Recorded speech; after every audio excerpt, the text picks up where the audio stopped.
Bonjour Sébastien. Bonjour Anne. Donc Sébastien Broda, le chef du parc 45 à Cannes. Ta vision de la cuisine, tu nous en parles un peu? Oui.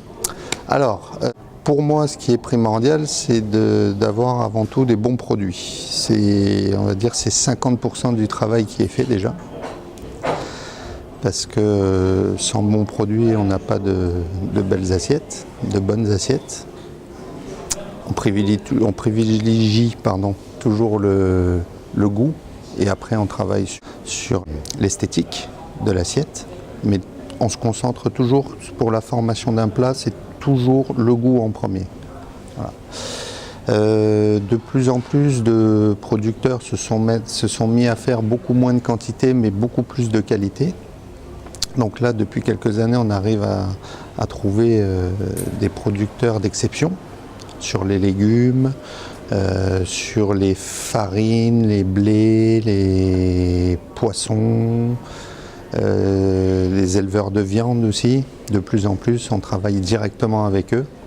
Donc ça veut dire que tu vas directement sur les exploitations, tu rencontres les gens? Tout à fait. On a quelques producteurs avec qui on a un échange quasi journalier. Donc par exemple le producteur de légumes, on arrive à savoir au jour le jour ce qu'il va avoir le lendemain en fait, parce qu'il démarre certains produits s'arrêtent. Comme il travaille en 100% bio, il a vraiment, ça peut s'arrêter du jour au lendemain par le fait d'un orage, voilà, quelque chose qui est venu perturber en fait la croissance du légume. Donc on est vraiment en contact journalier, on lui rend visite une dizaine de fois dans l'année au moins, pour aller voir comment il travaille. C'est important aussi pour mon équipe de savoir comment les personnes travaillent pour avoir ce produit fini qui est magnifique dans l'assiette. Tout le travail qu'il a eu lui en amont. Ça veut dire que tu te déplaces sur place avec tes équipes? Oui. Sur le producteur d'asperges, producteur de porc ibérique, producteur de légumes, un producteur de viande qui est dans le Larzac aussi. Voilà. D'accord. Tout à l'heure tu parlais du goût, que le goût c'était très important. Est-ce qu'il y a un nombre de goûts à respecter? Alors, il y a une règle en fait qui existe un peu en cuisine, on dit pas plus de 3 saveurs dans l'assiette. Après, tout est une question d'équilibre en fait. On peut travailler sur 5-6 goûts, mais il faut que les goûts soient bien distincts et que l'équilibre entre chaque saveur soit bien respecté. Alors entre toi, ce que tu as appris à l'école et ce que tu es devenu aujourd'hui, où est-ce que tu as mis ta patte?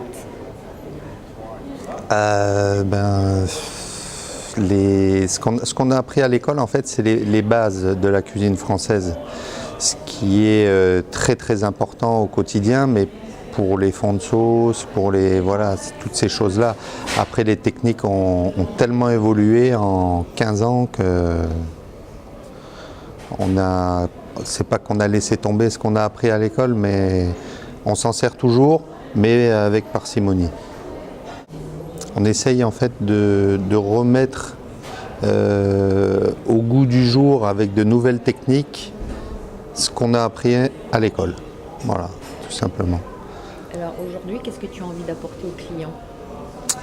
Ce qui est important, c'est que quand le client a fini, il faut qu'il soit satisfait, qu'il ait passé un super moment. Et de plus en plus, je trouve que c'est vraiment une expérience globale. On n'est plus que sur la cuisine.